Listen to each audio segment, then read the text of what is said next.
This video is probably only going to appeal to a small subset of my viewing audience, and those which truly care about standard definition cameras and camcorders. I still use old camcorders these days, and I like to squeeze as much quality as I can out of them, especially before uploading them to YouTube. And I've actually been using the QT-GMC deinterlacing script. With that, you get very good quality out of standard definition or even HD video. So it's pretty much been the best upscaler and deinterlacer that I've been able to find. It takes a lot of time. It definitely takes a fair amount of effort to get configured and working correctly.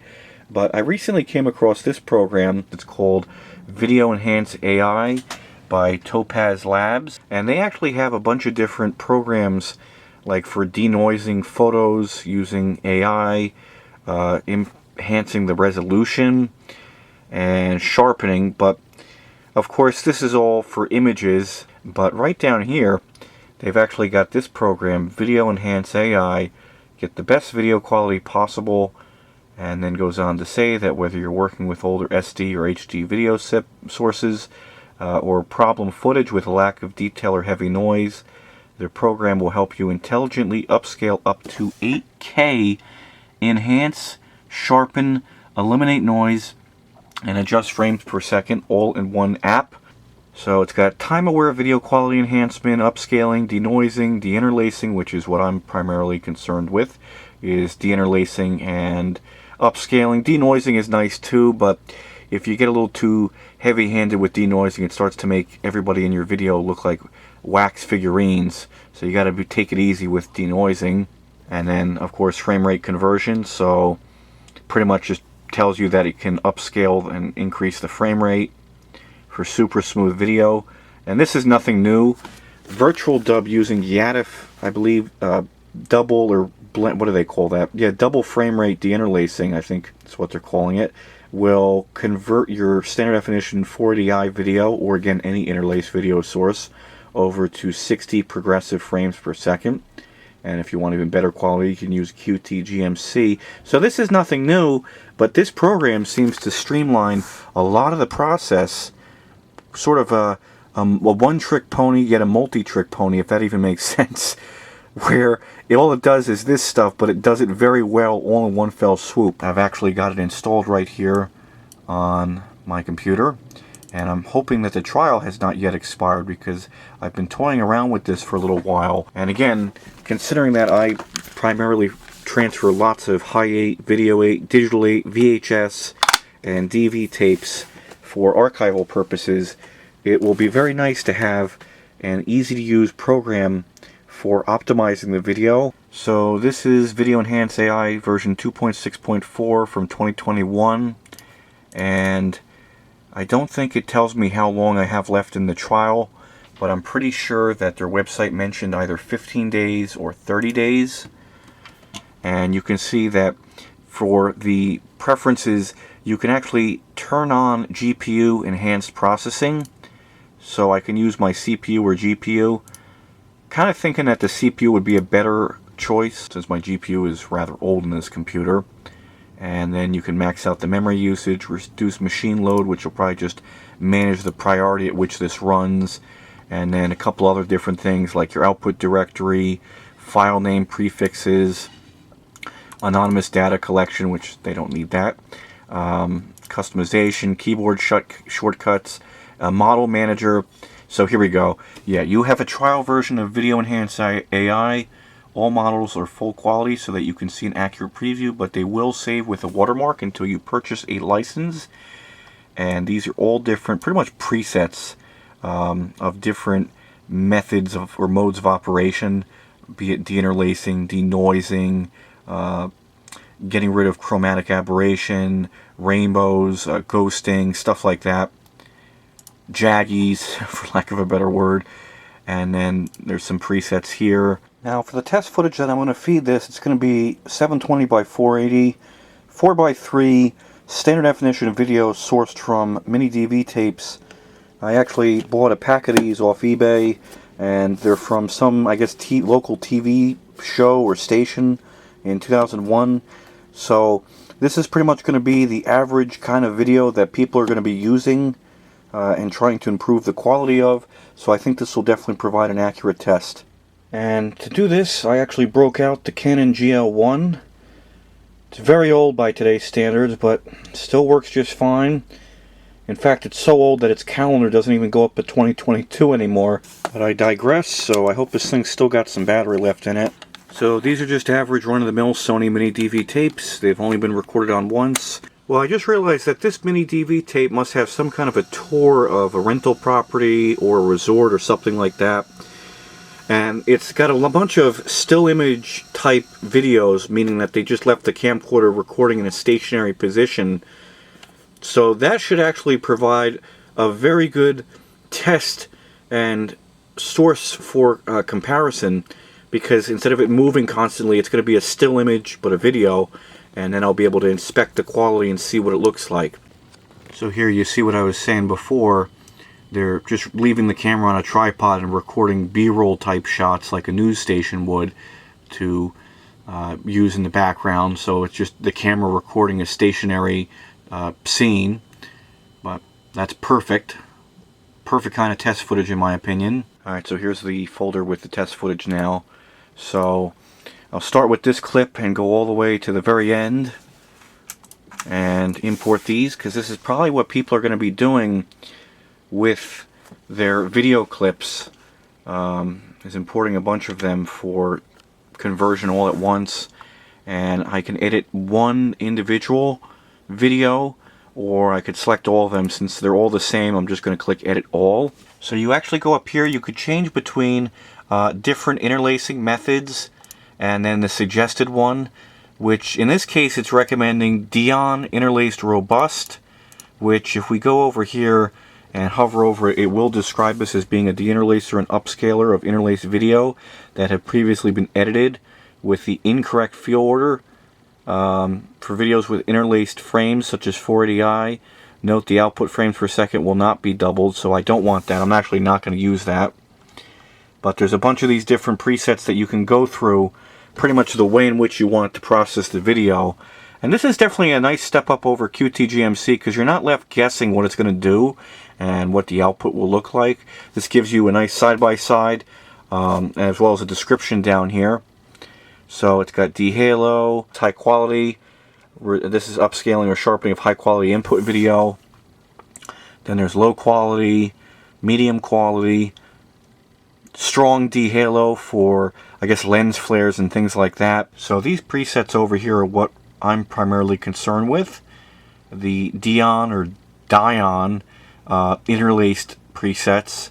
So there's one for regular DV video, then for interlaced video with halos, and then there's one that's for with the incorrect field order, but I don't have that problem, so I won't use that. And then the same thing, but where it dehalos the video as well. And then one for video captured from TV. Since this is DV video, that's what I'll do, and that's what I'll select. And the field order, I don't know why it's saying top first, because standard definition DV video is always bottom field. Now this is where you control the upscaling settings. Since this is actually 4:3 video, I'll just save this to 960 by 720, so that's going to be a moderate upscale, and that's still technically an HD resolution according to YouTube. So if I were to want to upload these videos directly, YouTube will still give you the option of playing 720p 60, but it will retain the native 4:3 aspect ratio. It won't add black bars. And then there's also this setting to add realistic grain to the processed video for a more natural look.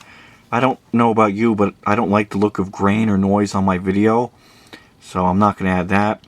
And then this is the video compression setting, which looks like it gives you only two settings for video: MP4, ProRes, and then settings for images, but this isn't an image, so I guess I'll stick with MP4. And then a little different than where you just select the bitrate you want. This is pretty much you give it a ballpark number of what you want the quality to be. So lower values, it's kind of contradictory, but lower values will result in better quality. So they suggest 20, So now this is a bit concerning. It actually is graying out the option to keep the audio. It says that if the video has audio, Video Enhance will attempt to preserve the audio in its output, but that when using deinterlacing AI models Dion, which is what I'm using, audio may get corrupted as the frames per second changes, and that audio will not be outputted with the Chronos model. So QTGMC has yet to corrupt any of the audio with the video when it brings up the frame rate to 60p. It'll be interesting to see if this can manage the same thing. But that's pretty much it. So I kind of like the way they give you enough control so that you can actually dial in the settings, but it's not like they just drop you in headfirst into the program. I just realized that up here you get the option to zoom, your preview, and then your viewing settings, so you can get a side-by-side, which is probably what I would like to use all the time. So you get the original and then the process version here, and then you could fine-tune your settings. And then over here where it says settings, these seem to be some kind of like a preset. 960 by 720, 59.94 frames per second, so it is going to double the frame rate. And here we go. It says that a watermark is going to be added to the video because I'm using the free trial, but the quality will be the same, so that's okay. And here we go. This is probably going to take at least a half hour, if not more, going off of my previous tests off camera. So if you've got a slow computer, be prepared to maybe let this run overnight and then return to it in the morning, because this takes a really long time. In fact, as of right now, it's 9:28 at night, and I'm just going to let this run. I think I'm going to stop this little test. I didn't know that 11 minutes give or take worth of footage was going to take in excess of a day of rendering, especially considering that using QTGMC on the, I think, medium preset would have rendered this in probably, I don't know, 5 or 6 hours with this computer. So I know I'm going to get some flack in the comments about trying this on such an old and slow computer, but this machine still does everything I need it to do, runs QTGMC without any problems, still gets the job done reasonably fast, so it really beats me why it's taking so long to upscale and deinterlace 11 minutes of footage. I'm kind of curious if perhaps there's a setting that needs to be adjusted, similar to QTGMC's presets, where you have medium, fast, faster, fastest, and so on and so forth. One thing I do have to give them is that this is definitely a very high quality deinterlacer and upscaler. This is just a still image from the video, and you can see just how nice and clear the logo here is for the Maxwell House. And for example, this coffee maker right here, you could see Hamilton Beach, and the text up here where it would give you instructions for like the hotel guest on how to use it. But it's actually very crystal clear, no jagged lines or any kind of issues like that, and very, very good quality. I'll take this video and overlay it right now so you can look at a direct sample of it. Now this video actually got screwed up along the way, and mind you, I just left this program rendering and converting these videos overnight. I didn't use the computer, didn't change anything, nothing. And you can see here is the video, 16 seconds, 17.3 megabytes, 960 by 720, 59.94 frames per second at 9,000 kilobits per second. But I don't know what it was doing over here, but it's like glitching all over the place, and that wasn't in the original video. You see it keeps jumping back and forth. But if I go to the original AVI file that was imported right from the tape, you can see it plays back just fine. I almost have to wonder if this little tape glitch at the beginning of when the scene changed maybe caused something to get screwed up, because you can see that you see the tape glitch and then it just starts stuttering back and forth. But all the other test videos came out great. Quality is really quite good. One thing I'm also noticing is that all the videos do not have their original audio. There's no audio stream encoded with the video, which is why Media Player Classic is showing this speaker icon with an X next to it. So I guess they weren't kidding when they said that using the deinterlacing preset or the Chronos one, that audio issues may result, or even a total lack of audio. Because you can see, this is the original clip here. You can see that it does have audio, but then if I go to the converted, deinterlaced, and upscaled video, you can see that there's no audio. But definitely very high quality deinterlacing, right on par with QT-GMC, especially with these diagonal lines of the chase lounges. This is a perfect test, because if you had a very poor quality deinterlacer, this would look very fuzzy and kind of just blend all together. So here's another example. They were filming their hot tub. That's the original DV-AVI, and then this is the upscaled version. Very, very smooth playback, but I am a bit perturbed by the lack of audio. That is definitely a deal breaker, but I don't want to knock the program too much, because it could just be my being unfamiliar with it or not using it to its full extent. And it seems like a few people have encountered issues with audio getting out of sync during the deinterlacing process, but I don't have issues with audio sync. I have issues with non-existent audio, and it would seem that I'm not the only one that is experiencing extremely long processing times. This person had a 50-second 720 by 1280, I guess HD video, and it took an hour on their 11th Gen i3. And of course the old and obsolete graphics card that's in this computer, like an AMD Radeon 7570 or something like that, is definitely not helping the cause. That thing is quite old by today's standards. I just keep it because it allows me to use an HDMI monitor, since this computer only came with display ports originally, or a VGA port if you're using the integrated graphics. I just wish it didn't take so long, because this is pretty much unusable with how long this is going to take. Just for a couple snippets of test footage, I shudder to think how long it would actually take if I had like a 2-hour video that I was working on.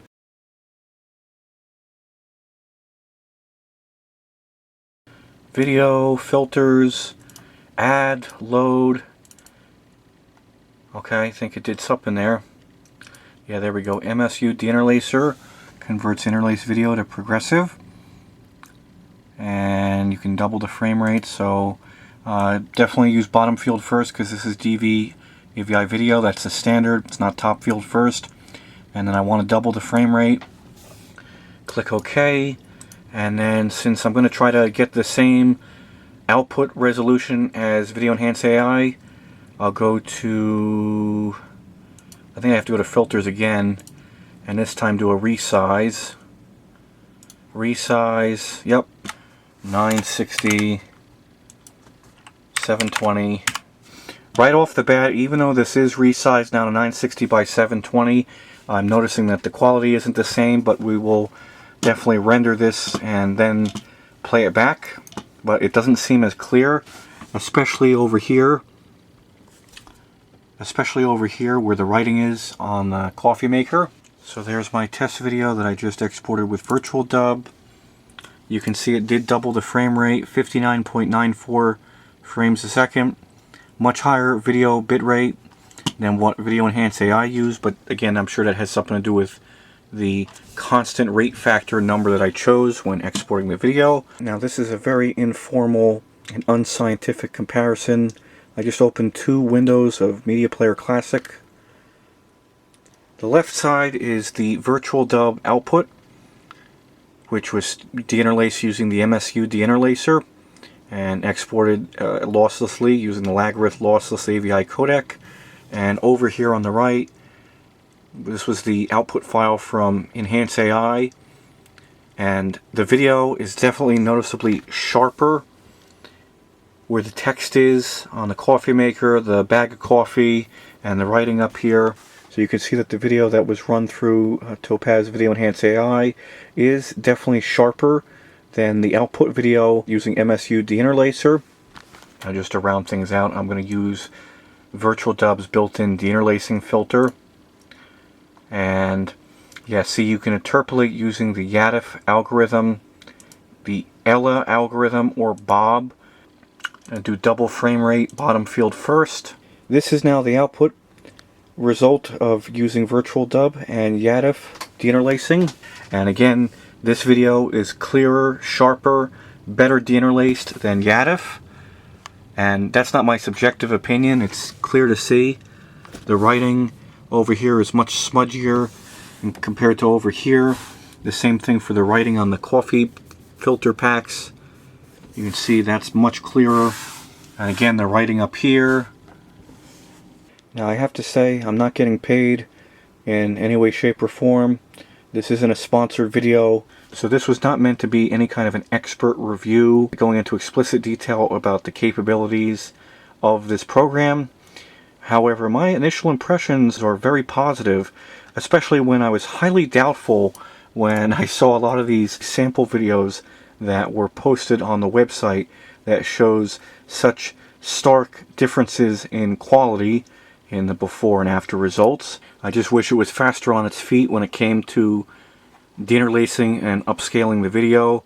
And before I can remotely consider using this program to replace QTGMC and any other deinterlacing and upscaling methods I currently employ, they got to figure out how to get the audio to actually pass through with the video and not get corrupted or just totally not even encoded at all, because that is a definite deal breaker since audio is 50% of a video.